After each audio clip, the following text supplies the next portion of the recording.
السلام علیکم ورحمۃ اللہ وبرکاتہ۔ آج 23ویں پارے کا مختصر خلاصہ پیش خدمت ہے۔ سورہ یاسین قرآن کا دل ہے، یعنی اس میں قرآن کی دعوت کو پرزور طریقے سے پیش کیا گیا ہے۔ مرنے والوں پر پڑھنے کا حکم دیا ہے تاکہ تمام اسلامی عقائد تازہ ہو جائیں اور آخرت کی منزل کو مرنے والا اپنی آنکھوں سے دیکھ لے۔ فرمایا جب سور پھونکی جائے گی تو لوگ اپنی اپنی خبروں سے اٹھ کھڑے ہوں گے، گھبرا کر کہیں گے یہ کس نے ہماری خوابگاہ سے اٹھا دیا۔ ان سے کہا جائے گا یہ وہی چیز ہے جس کا رحمان نے تم سے وعدہ کیا تھا اور رسولوں کی بات سچی تھی۔ ایک زور کی آواز ہوگی اور سب کے سب ہمارے سامنے حاضر کر دیے جائیں گے۔ آج کسی پر ذرہ برابر ظلم نہ کیا جائے گا، جیسا تم عمل کرتے تھے ویسا ہی بدلہ دیا جائے گا۔ جنتی لوگ مزے میں ہوں گے، وہ اور ان کی بیویاں سایوں میں مسندوں پر تکیہ لگائے ہوں گے۔ ان کے لیے ہر قسم کی لذتیں اور جو کچھ وہ مانگیں گے موجود ہوگا۔ رب رحیم کی طرف سے ان کو سلام کہا جائے گا اور مجرموں سے کہا جائے گا تم چھٹ کر الگ ہو جاؤ۔ آدم کے بیٹو، کیا میں نے تم کو ہدایت نہ کی تھی کہ شیطان کی بندگی نہ کرو، وہ تمہارا کھلا دشمن ہے، اور میری بندگی کرو، یہ سیدھا راستہ ہے۔ مگر اس کے باوجود اس نے تم میں سے بہت سوں کو گمراہ کیا۔ کیا تم عقل نہیں رکھتے؟ یہ وہ جہنم ہے جس سے تم کو ڈرایا جاتا تھا۔ اب اس میں چلے جاؤ کہ تم انکار کرتے تھے۔ آج ہم ان کے منہ پر مہر لگا دیں گے تو ان کے ہاتھ بولیں گے، پاؤں گواہی دیں گے کہ یہ دنیا میں کیا کچھ کرتے تھے۔ اللہ کے رسول صلی اللہ علیہ وسلم کو تسلی دی گئی کہ لوگ آپ صلی اللہ علیہ وسلم کی مخالفت میں جو کچھ کہہ رہے ہیں اس کا غم نہ کیجیے۔ جو لوگ اللہ پر بھکتیاں کسنے سے باز نہیں آتے، اگر وہ آپ کا مذاق اڑائیں تو یہ کوئی تعجب کی بات نہیں۔ ان کا معاملہ اللہ پر چھوڑ دیجیے۔ فرمایا کیا انسان نے غور نہیں کیا کہ ہم نے اس کو پانی کی ایک بوند سے پیدا کیا تو وہ ایک کھلا ہوا دشمن بن کر کھڑا ہوا، اور اس نے ہم پر ایک بھپتی چست کی اور اپنی پیدائش کو بھول گیا۔ کہتا ہے کہ بھلا ہڈیوں کو کون زندہ کر سکتا ہے جبکہ وہ بوسیدہ ہو جائیں گی۔ کہہ دیجئے ان کو وہی زندہ کرے گا جس نے ان کو پہلی مرتبہ پیدا کیا تھا۔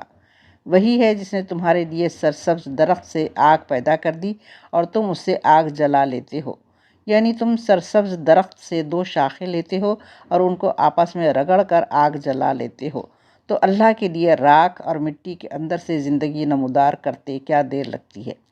اس کا معاملہ تو بس یوں ہے کہ جب وہ کسی بات کا ارادہ کرتا ہے تو کہتا ہے کہ ہو جا، اور وہ ہو جاتی ہے۔ بس پاک ہے وہ ذات جس کے ہاتھ میں ہر چیز کا اختیار ہے اور اسی کی طرف تم لوٹائے جاؤ گے۔ سورہ صافات میں کفار مکہ کو بتایا گیا ہے کہ جس نبی صلی اللہ علیہ وسلم کی تم مخالفت کر رہے ہو وہ عنقریب تم پر غالب آ جائے گا اور تم اللہ کے لشکروں کو خود اپنے صحن میں اترتا ہوا دیکھ لو گے۔ پس اے نبی صلی اللہ علیہ وسلم، ذرا کچھ مدت تک انہیں ان کے حال پر چھوڑ دیجیے اور دیکھتے رہیے، عنقریب یہ بھی خوب دیکھ لیں گے۔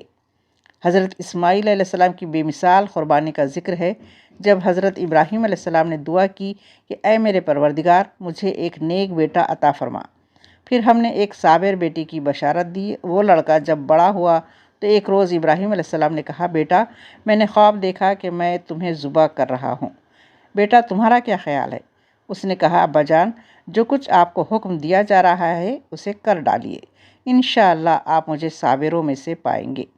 آخر کو جب ان دونوں نے سر تسلیم خم کر لیا اور ابراہیم علیہ السلام نے بیٹے کو ماتھے کے بل گرا دیا تاکہ ذبح کریں، ہم نے اسے ندا دی، کہا اے ابراہیم تو نے خواب سچ کر دکھایا، ہم نیکی کرنے والوں کو ایسی ہی جزا دیتے ہیں۔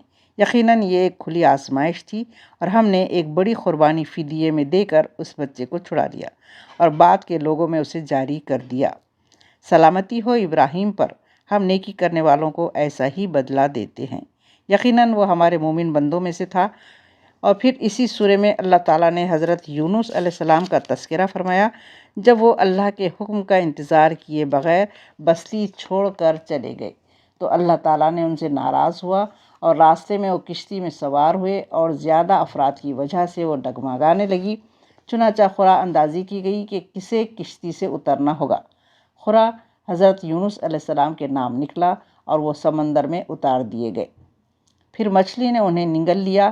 انہیں اپنے قصور کا احساس ہوا تو انہوں نے اللہ تعالیٰ سے تسبیح پڑھ کر معافی مانگی، لا الہ الا انت سبحانک انی کنت من الظالمین۔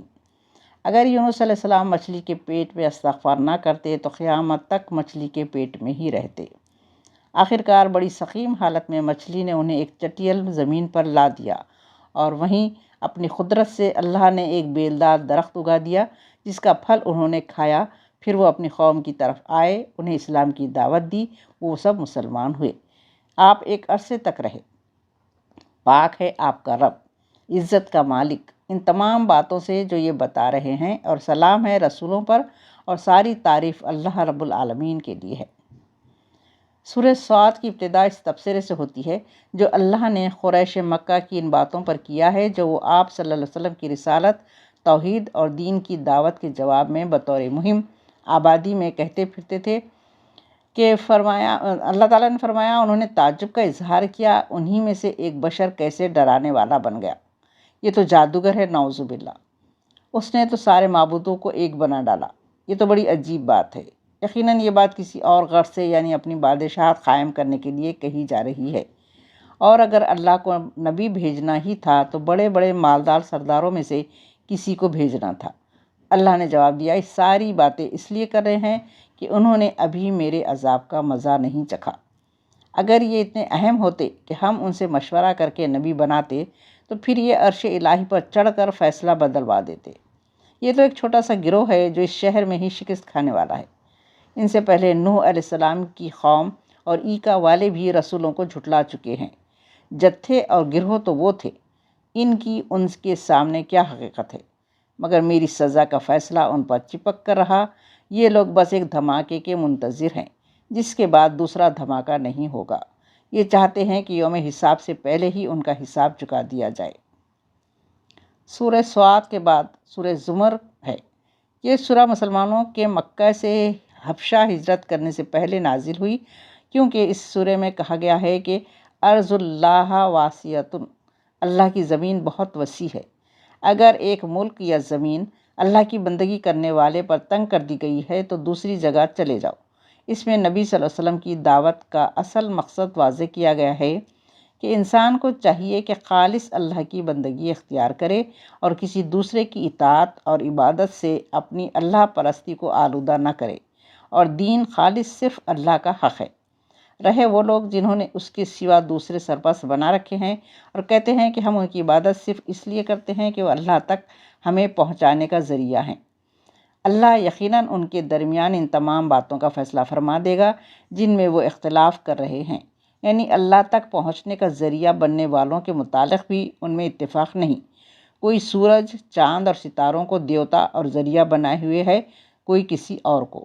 اس کا سبب یہ ہے کہ ان میں سے کسی کے پاس علم نہیں ہے کہ جس کی بنا پر ان کے اللہ تک پہنچانے کا ذریعہ ہونے کا یقین ہو سکے، اور نہ کبھی اللہ کے پاس سے کوئی ناموں کی فہرست آئی ہے کہ سب ان کو اس حیثیت سے مان لیں، بس محض اپنے قیاس سے اپنے پچھلوں کی اندھی تقلید کرتے چلے آ رہے ہیں۔ اس لیے اختلاف ہونا ضروری ہے۔ پھر اللہ نے انہیں کاذب کفار کہا ہے، اور کہا کہ اللہ کسی ایسے شخص کو ہدایت نہیں دیتا جو جھوٹا اور منکر حق ہو، یعنی ایسے لوگ جھوٹا گھڑا ہوا عقیدہ لوگوں میں پھیلاتے ہیں۔ اللہ اور کائنات کے صحیح تعلق کے بارے میں وضاحت کی گئی کہ اس نے آسمانوں اور زمین کو برحق پیدا کیا ہے، وہی دن پر رات اور رات پر دن کو لپیٹتا ہے۔ اس نے سورج اور چاند کو اس طرح مسخر کر رکھا ہے کہ ہر ایک ایک مقررہ وقت تک چلا جا رہا ہے۔ جان رکھو وہ زبردست ہے اور درگزر فرمانے والا ہے۔ اس نے تم کو ایک جان سے پیدا کیا، وہ وہی ہے جس نے اس جان سے اس کا جوڑا بنایا، اور اس نے تمہارے لیے مویشیوں سے 8 نر اور مادہ پیدا فرمائے۔ وہ تمہاری ماؤں کے پیٹوں میں 3 تاریک پردوں کے اندر تمہیں ایک کے بعد ایک شکل دیتا چلا جاتا ہے۔ یہی اللہ تمہارا رب ہے، بادشاہی اسی کی ہے، کوئی معبود اس کے سوا نہیں، پھر تم کدھر پھرائے جاتے ہو؟ اگر تم کفر کرو تو اللہ کو تمہاری کوئی پرواہ نہیں، لیکن وہ اپنے بندوں کے لیے کفر کو پسند نہیں کرتا، اور اگر تم شکر کرو تو وہ اسے تمہارے لیے پسند کرتا ہے۔ یاد رکھو، کوئی بوجھ اٹھانے والا کسی دوسرے کا بوجھ نہیں اٹھائے گا۔ آخرکار تم سب کو اپنے رب کی طرف پلٹنا ہے، پھر وہ تمہیں بتا دے گا کہ تم کیا کرتے رہے ہو، وہ تمہارے دلوں کا حال خوب جانتا ہے۔ اب کیا وہ شخص جس کا سینہ اللہ نے اسلام کے لیے کھول دیا ہے اور وہ اپنے رب کی طرف ایک روش پر چل رہا ہے، اس شخص کی طرح ہو سکتا ہے جس نے ان باتوں سے کوئی سبق نہیں لیا؟ تباہی ہے ان لوگوں کے لیے جن کے دل اللہ کی طرف سے سخت ہو گئے ہیں، وہ کھلی گمراہی میں پڑے ہوئے ہیں۔ تم نے اس قرآن میں لوگوں کو طرح طرح کی مثالیں دی ہیں۔ اللہ تعالیٰ فرماتا ہے کہ قرآن میں ہم نے لوگوں کو اس میں طرح طرح کی مثالیں دی ہیں کہ ہوش میں آئیں۔ ایسا قرآن جو عربی زبان میں ہے، جس میں کوئی کجی نہیں ہے، تاکہ وہ برے انجام سے بچیں۔ اللہ ایک مثال دیتا ہے کہ ایک شخص تو وہ ہے جس کے بہت سے بدمزاج آقا ہوں اور ہر ایک اس کو اپنی طرف کھینچ رہا ہو کہ وہ اس کی خدمت کرے، اور سب ایک دوسرے کے خلاف حکم جاری کرتے ہوں، اور جس کی خدمت کرنے یا حکم ماننے میں وہ کوتاہی کرے وہی اسے ڈانٹنے پھٹکارنے لگے اور سزا دینے پر تل جائے۔ اس کے برخلاف وہ شخص ہے جس کا صرف ایک ہی آقا ہو اور اسے بس ایک ہی کی خدمت کرنی اور اسی کو راضی کرنا ہو۔ کیا ان دونوں کا حال برابر ہو سکتا ہے؟ سوچو، کون امن اور چین میں رہے گا، ایک کا غلام یا بہت سے آقاؤں کا غلام؟ سورہ زمر کا بقیہ حصہ انشاءاللہ کل دیکھیں گے۔ اللہ تعالیٰ سے دعا ہے کہ وہ ہمیں قرآن کو پڑھنے، اس کو سمجھنے، غور و فکر کرنے اور اس پر عمل کرنے کی توفیق عطا فرمائے۔ آمین یا رب العالمین۔